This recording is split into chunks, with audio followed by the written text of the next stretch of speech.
नमस्कार दोस्तों, आपका हार्दिक स्वागत है आपके अपने YouTube चैनल में। दोस्तों, आज हम सिंह राशि के जातकों के लिए सितंबर 2025 के मासिक राशिफल पर चर्चा करेंगे और हम जानेंगे कि यह महीना आपके जीवन में क्या नई उम्मीदें और सकारात्मक बदलाव लेकर आने वाला है।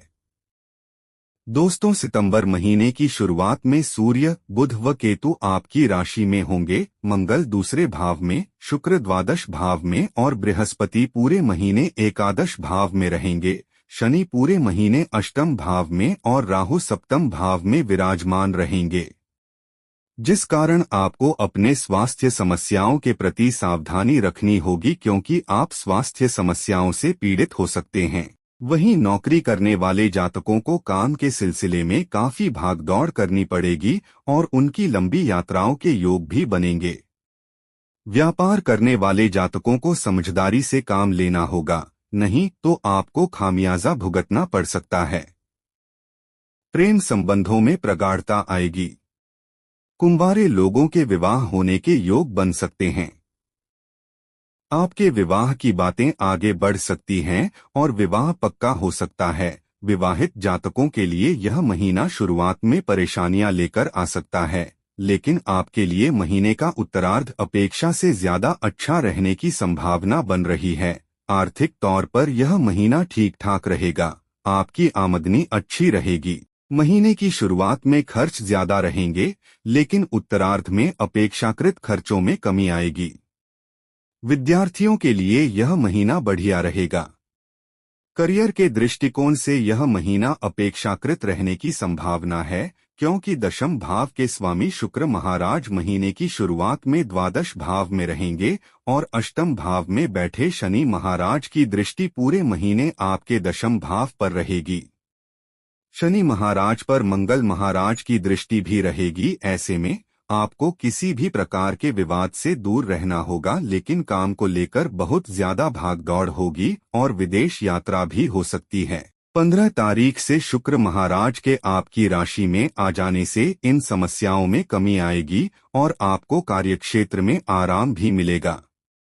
छठे भाव के स्वामी शनि देव का अष्टम भाव में होना नौकरी में छोटी मोटी समस्याएं लाता रहेगा, आपको उन पर ध्यान देना होगा। व्यापार करने वाले जातकों को सावधानी रखनी होगी।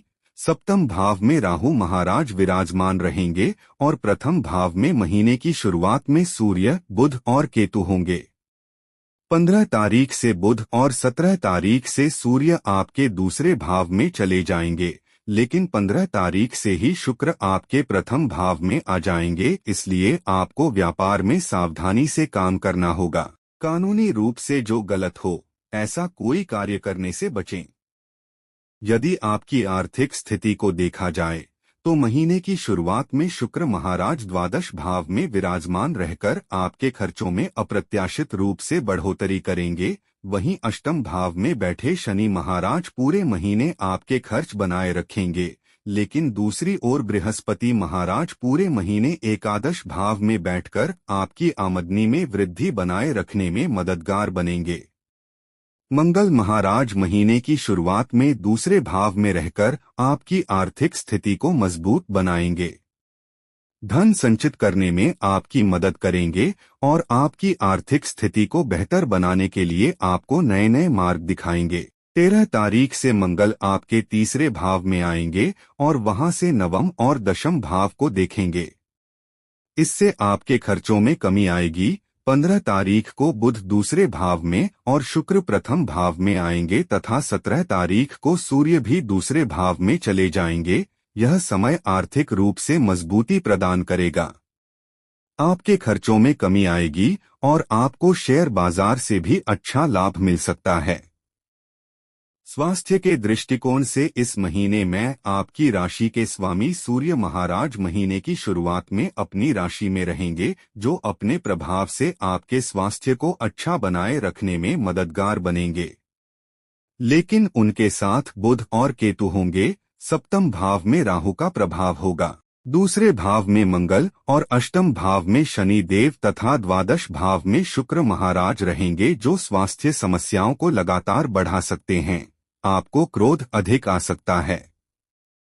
मंगल और शनि की समसप्तक दृष्टि महीने की शुरुआत में स्वास्थ्य समस्याओं को बढ़ा सकती है। ऐसे में आंखों और पैरों से जुड़ी समस्याएं ज्यादा परेशान कर सकती हैं। हालांकि 13 तारीख को मंगल के तीसरे भाव में जाने से आपकी स्वास्थ्य समस्याओं में कमी आएगी। आप नई दिनचर्या अपनाएंगे।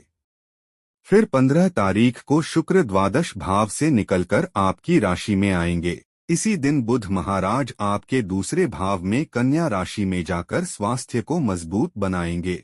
फिर सूर्य महाराज भी 17 तारीख को बुध के साथ दूसरे भाव में बैठकर बुध आदित्य योग बनाएंगे। आप अपने स्वास्थ्य को लेकर अच्छे निर्णय लेंगे और आपका स्वास्थ्य काफी हद तक अनुकूल हो जाएगा।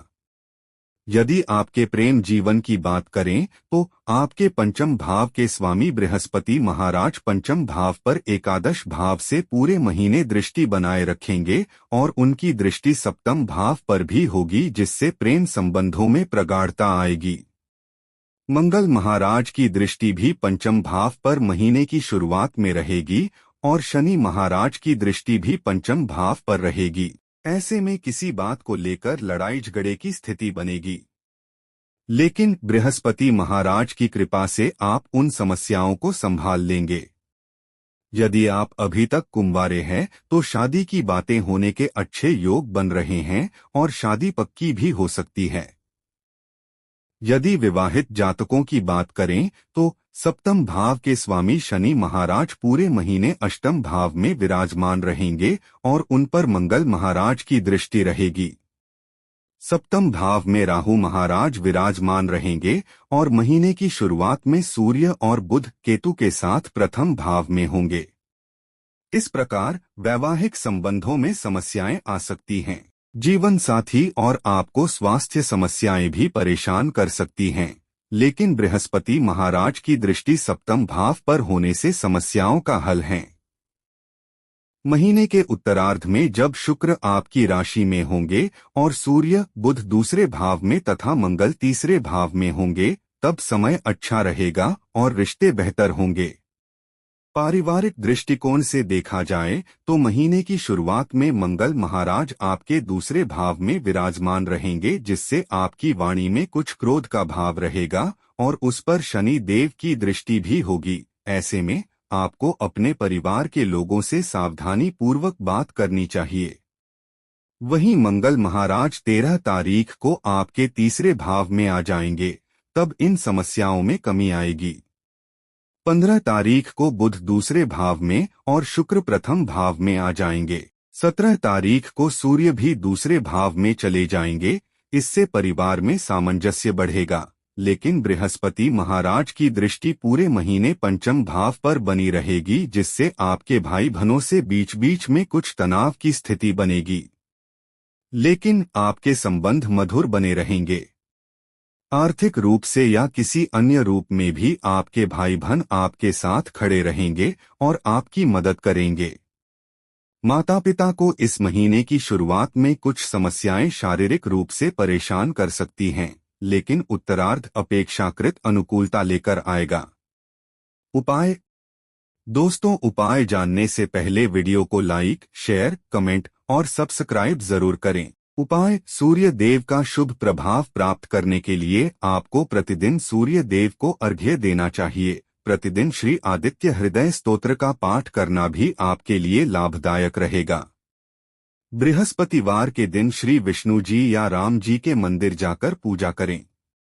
ऐसा करने से मानसिक शांति के साथ धन लाभ होगा। मंगलवार के दिन श्री राम भक्त बजरंगबली की पूजा करें। यह राशिफल आपकी चंद्र राशि पर आधारित है। धन्यवाद। आपका दिन मंगलमय हो।